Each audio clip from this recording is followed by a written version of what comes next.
I was a soldier stationed with the 10th Mountain Division in Afghanistan. Or at least I was until I handed in my discharge papers last month. For the sake of this account, you can call me Sergeant David Keller. Most of the guys in my unit just called me Doc Keller, since I had a knack for patching people up in the field during my 12 years of deployments.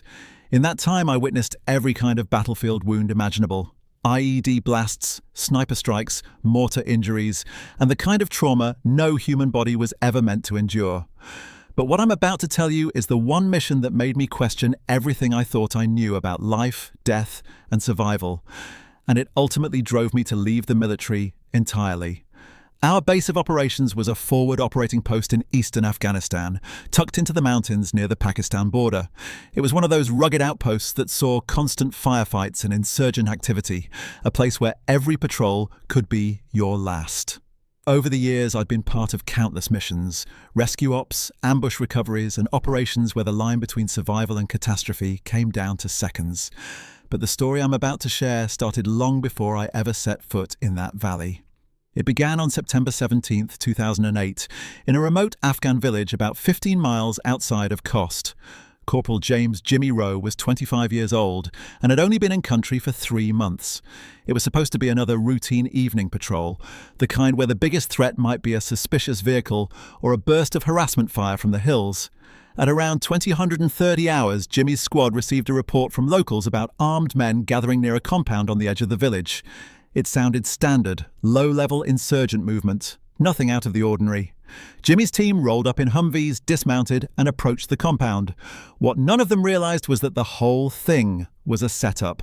A local elder with ties to the Taliban had staged the report to lure US soldiers straight into a kill zone. The insurgents had prepared firing positions, hidden RPGs and heavy machine guns waiting in the shadows. The moment Jimmy's squad breached the outer wall, the ambush was sprung. A single shot rang out from a sniper positioned in the orchard. The round hit Jimmy square in the forehead before he had a chance to react, his rifle still at low, ready. The impact was catastrophic. He crumpled instantly in the dirt, blood pooling beneath his helmet. The squad fought desperately to push back the ambush while dragging Jimmy's body behind cover. He was still alive, but barely. His breathing was ragged, his pulse faint, yet somehow he was holding on. The medics called for medevac, and within minutes a Black Hawk was inbound. They got him out of there under heavy fire, bullets cracking past the rotors as they lifted off. Jimmy was flown to Bagram Airfield, where the trauma surgeons were already à Rousseau, standing by. The neurosurgeon on duty that night took one look at his scans and knew it was nearly impossible. The round had fragmented inside his skull, tearing through the left side of his brain, the part responsible for language, movement, and decision-making.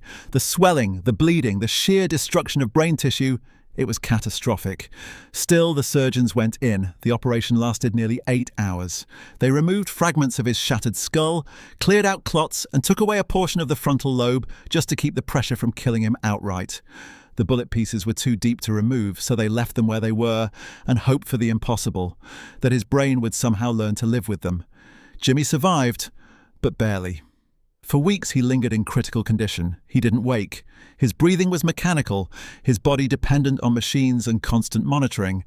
After a month, when it was clear he wouldn't recover quickly, he was transferred to a long-term military care facility. The diagnosis was brutal, what they called a persistent vegetative state. His body still went through sleep and wake cycles. His eyes sometimes opened, his mouth sometimes groaned, but there was no sign that Jimmy was truly aware. This is where I entered his story, though I wouldn't actually meet him until years later. In 2012, I was rotated into a staff role stateside, partly overseeing long-term cases of wounded soldiers whose conditions had stalled somewhere between life and death. Jimmy's file landed on my desk during my first months back. By then, he had been in that state for 4 years. I reviewed his scans, read through the thick stack of reports, and eventually visited him at the care facility outside of Fort Campbell. What I saw was exactly what the record suggested, a young man caught in a limbo no one would ever choose. His eyes sometimes tracked movement. He would blink when startled by a sound. Once in a while, he even squeezed a hand placed in his palm. But those reactions were inconsistent, unreliable. Reflexes, not thought. His family, especially his younger brother and his parents, visited constantly. They swore he understood them, claimed he would blink once for yes and twice for no. said he seemed to respond more when they talked about his old hunting trips back home. I wanted to believe them.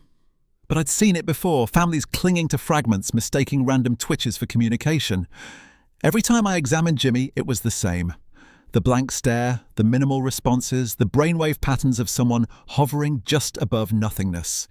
His prognosis was grim but stable. Soldiers in his state could linger for years if their bodies were cared for. But true recovery? After the first year, it was almost unheard of. After 5, it was impossible. By early 2016, Jimmy had been in that twilight state for more than 7 years. To me, his case had become routine, check-ins, updates, medication adjustments. Nothing more, nothing less. Until one February weekend, everything changed. The infection hit him hard, spreading through both lungs, and the dangerously high fever was putting even more strain on his already damaged brain. His usual faint reflexes weren't even there anymore. No eye tracking, no twitches, nothing. Captain James Fallon, our unit's medic lead, examined Jimmy and said he needed immediate aggressive treatment, IV antibiotics, breathing support, maybe even surgical drainage. It wasn't going to change his brain condition, but without intervention, the pneumonia would kill him fast. That night, I sat with Jimmy's brother Daniel, who had flown in from Kentucky. For nearly 8 years, he'd been his brother's fiercest advocate, showing up at the VA hospital, signing off on every treatment, carrying the weight no sibling should ever have to carry. His face was worn down, hollowed by grief and years of holding out hope. "Sergeant Keller," he told me, his voice breaking. "He's been fighting for so long. Part of me thinks maybe we should let him go, but what if he knows? What if he's been in there all this time, hearing us, waiting for us to help?" I explained it as plainly as I could, though my words felt like knives in my own mouth. "Daniel, I've watched him for years. The fragments in his skull, the frontal lobe damage, the length of time he's been in this state, it's irreversible. I know you've seen little movements, blinks, hand squeezes, but those aren't signs of thought. They're reflexes. The body can do that even when the mind is gone." Daniel lowered his head, silent for a long time. Then he nodded, heavy and reluctant. The family decided to fight one more time. Jimmy was admitted to the ICU at the military hospital, hooked up to antibiotics, fluids and machines to keep his lungs moving. Captain Fallon scheduled a procedure for Monday morning in case the drugs didn't clear the infection in time. By Sunday evening, February 11th, the fever had dipped from 104 down to 101. His breathing was still laboured, but there were signs of stabilisation. In my notes, I marked what I always marked. No change neurologically. Same minimal responses. Same absence of awareness. At 0400 on Monday, February 12th, 2016, my phone jolted me awake. It was the ICU nurse, her voice sharp, trembling with disbelief. "Sergeant Keller, you need to get here right now. It's Jimmy Rowe. He's awake. And he's talking." I thought I'd misheard. After 7.5 years? Impossible. Men don't just open their eyes and start speaking after that kind of injury. "I'm sorry, could you repeat that?" I asked Yaz. "He's alert. He's been talking to his sister for an hour. He's asking questions. He's answering. He knows who she is." I threw on my uniform, drove like hell to the hospital and barged into the ICU by 0445. What I walked into felt like stepping out of reality. Jimmy Rowe was sitting upright in bed, not groaning, not twitching, talking. His eyes were sharp, focused, tracking everyone in the room with recognition. His sister Emily sat beside him, holding his hand with tears pouring down her face. When I approached, he turned his head, locked eyes with me and spoke. His words were clear. "Are you Sergeant Keller? Emily just told me I've got pneumonia. How serious is it?" I froze. My throat went dry. 8 hours ago, he was unresponsive, barely hanging on. Now he was speaking in full sentences, aware, engaged, as if the last decade hadn't happened. "Jimmy," I said carefully, pulling a chair to his bedside, "do you know where you are right now?" He nodded without hesitation. "I'm in a hospital. Emily says I've been real sick, but I feel better today." "Do you remember what happened to you? Do you remember why you're here?" He frowned, thoughtful, confused. "I just remember being sick, like I've been asleep a long time, but I don't know exactly why. Emily says it's been a while since I've been okay." Emily clutched his arm tighter, weeping openly. For more than 7 years, she'd come to his bedside, talking, reading, sharing family news, hoping he could hear her. And now he wasn't just hearing, he was answering as though those lost years were nothing more than a long dream. "Jimmy," I asked, what's the last thing you remember before getting sick?" He pressed his brow, searching his memory. "I remember working late shifts at the auto shop back home. It was cold.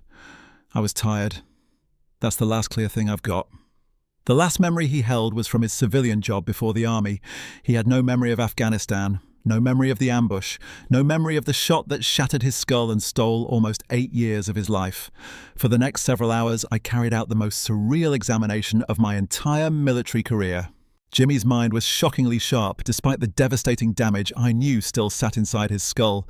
He could do basic math in his head, recall names and details from years ago, and carry on long, complex conversations without hesitation. His speech was clear, fluid, and structured. His answers made sense, and his memory of everything before the ambush was nearly perfect. But when it came to the years after 2008, there was nothing. A black hole. Most incredible of all, his personality was untouched. The Jimmy Rowe his family had described, the joker, the quick wit, the soldier who always knew how to lighten the mood, was right there in front of me. He cracked jokes. He asked about specific hunting dogs back home by name. He wanted to know if his old army buddies were still around. It was as if someone had pressed pause on his life the night of the ambush, then hit play again nearly 8 years later. But reality was never far away. His body bore the scars of what he'd endured. He was paralyzed from the chest down, no movement in his legs, no control over basic bodily functions. His hands trembled with poor motor control, though he could still grip my hand and gesture as he spoke. These deficits lined up perfectly with the frontal lobe and motor cortex destruction we'd seen on his scans. I immediately called every specialist I could reach: neurologists, neurosurgeons, neuropsychologists, even army psychiatrists. All of them arrived throughout the day, each one just as dumbfounded as I was. We ordered new CTs, MRIs, blood work, every diagnostic test the military hospital could run. The results only deepened the mystery. His brain images looked identical to the old ones, fragments still buried in the tissue. A chunk of frontal lobe missing, widespread scarring and atrophy. No signs of healing, no regeneration, nothing that explained his sudden awakening. His blood work was clean except for the after effects of fighting pneumonia, but his EEG, the same one that for years showed the dull, empty rhythms of a vegetative state, now displayed the unmistakable signature of a fully conscious mind. That Monday, Jimmy spoke almost without pause. Family poured in from across the country, shocked and overjoyed to hear his voice again. Old friends called the hospital, some weeping as they realized it really was Jimmy on the other end of the line, still cracking jokes and asking questions. He wanted to know about his little brother, who was now grown. He asked for updates about the unit. He wanted to hear about what had changed in the world while he was sleeping. The moment that broke me came when Jimmy asked about time. "Daniel," he said to his brother, "how long have I been like this? Emily keeps telling me a few years, but it feels longer. It feels like forever." Daniel looked to me, his eyes brimming, then turned back to Jimmy. "Brother, it's been 7.5 years, almost 8. Jimmy went quiet. His expression tightened, his breathing shallow for a moment. Then he nodded slowly. 7.5 years, he whispered. "That explains why I feel like I've been asleep forever. That explains why everything looks so different, why the kids are grown." He asked for the basics. Who was president? What wars were still going? What had happened back home? When we told him bin Laden was gone, that Iraq had ended, and that Afghanistan was still grinding on, he sighed and muttered, "Well, guess I missed some history." But as the hours rolled on, I noticed subtle changes.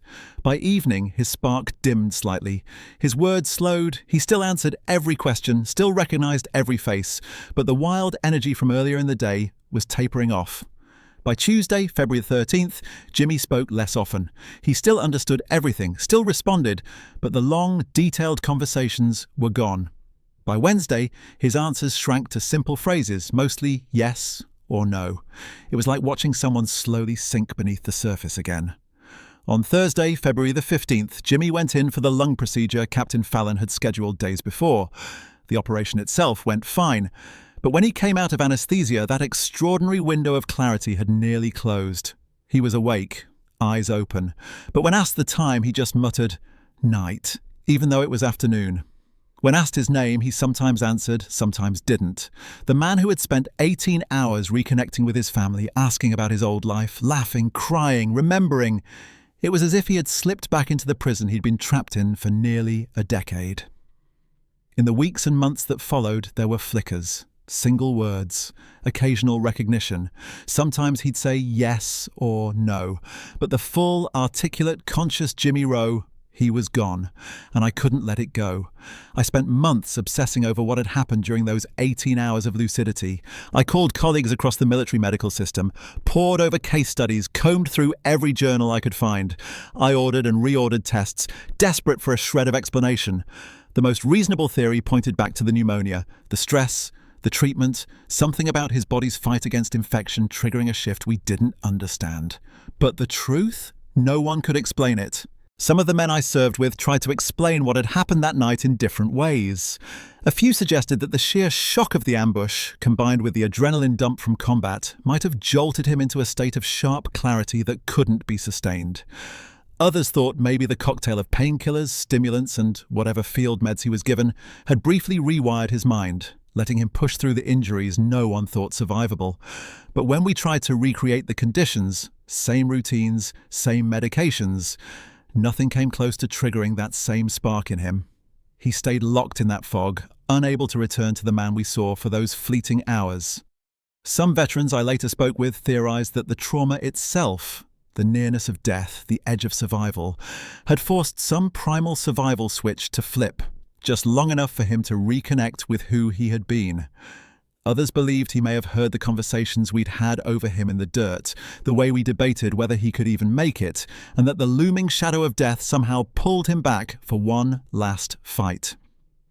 But none of those theories could explain how he had come back so completely in control, why his humor, his memories, his old self had all been preserved, why it lasted almost exactly 18 hours, or why he had slowly slipped back afterward despite every effort to hold on to him.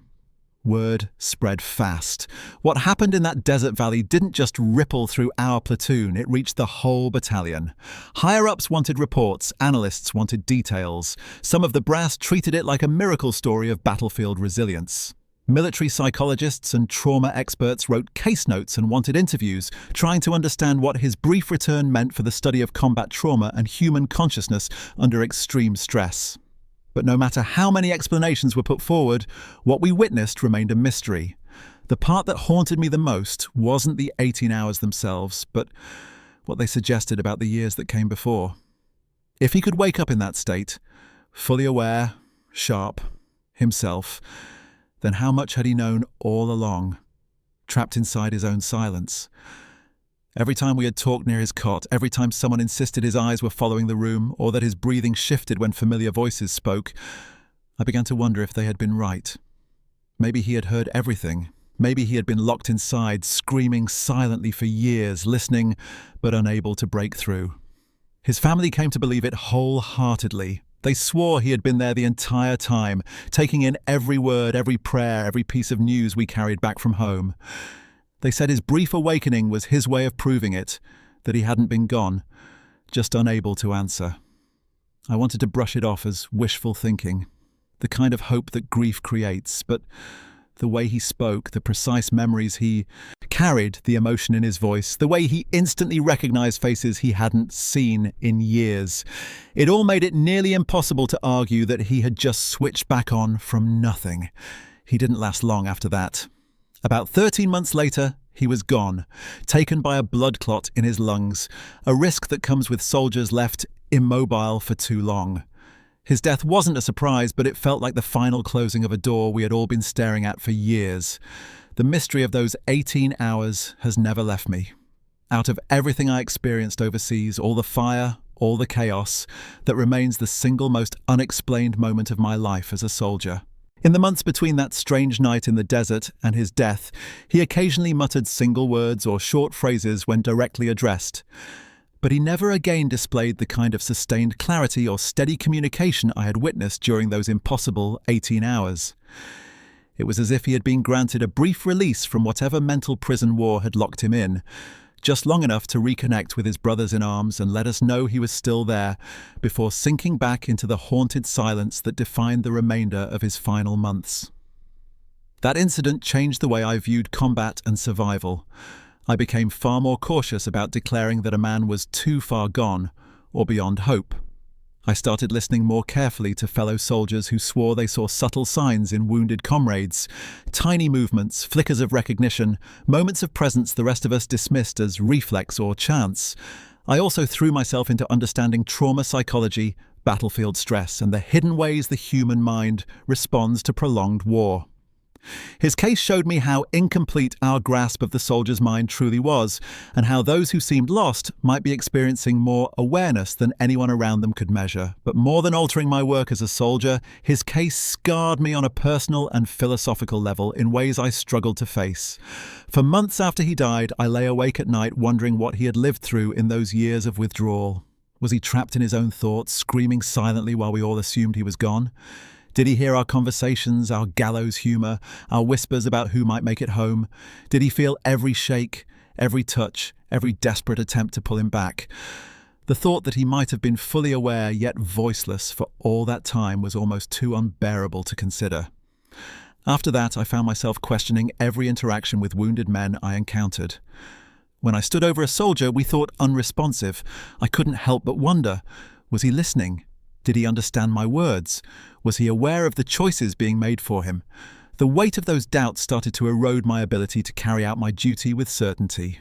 I second-guessed my instincts, lingered too long with wounded men searching for faint signs, and struggled to provide my commanders with the hard calls they needed in the field.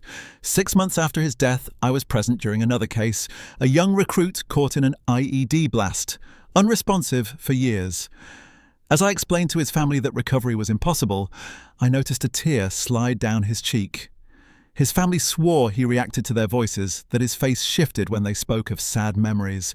I had always written such things off as automatic reflexes or cruel coincidence.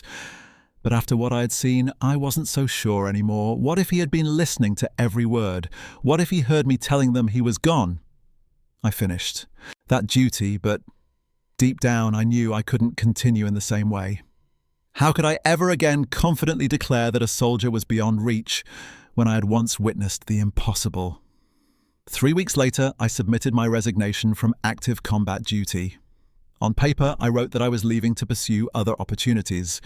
But the truth was that his case had shattered my confidence in everything I thought I knew about war, trauma, and the human spirit. I relocated to a quieter town and stepped into a support role far from the front lines, training recruits, overseeing logistics, guiding men in ways that involved clear, structured tasks. I deliberately avoided direct involvement in cases of combat trauma or prolonged psychological damage. But I never stopped thinking about him. I followed every report, every study on combat stress, PTSD, and the mind's resilience under extreme conditions. I was encouraged by new research, scans and treatments that hinted at awareness persisting even in those written off as lost. His case remains one of the most baffling and well-documented stories of war that I have ever encountered. It's cited in reports, debated in military circles, and referenced whenever men discuss the hidden costs of combat. But for me, it's more than an anomaly or a footnote. It is a haunting reminder of the limits of human knowledge and the mysteries that surround the soldier's mind. He shouldn't have come back that night. According to everything we know about trauma, psychology, and the human body's breaking point, his return to lucidity was impossible. The extent of his injuries, the years he had been withdrawn, the absence of any medical change, none of it should have allowed for what I saw. But it happened. For 18 hours, he was himself again, aware, intact, and fully present. That memory still challenges me. It still shakes my assumptions about survival, about consciousness, about what war does to a man. And maybe the most important lesson isn't tactical or medical at all, it's human. It reminds us that those we think are gone may still be there, silently enduring, waiting for a chance to be seen. For his family, those impossible 18 hours were a gift. A final chance to say goodbye, to hear his voice, to know that he had been there all along, listening, even when he couldn't show it. For me, it was the most unexplained, humbling and haunting experience of my time as a soldier. It taught me that even in war, where certainty is demanded, there are mysteries that defy explanation. that force us to question everything we think we know about life, awareness, and what it means to truly come back from the dark.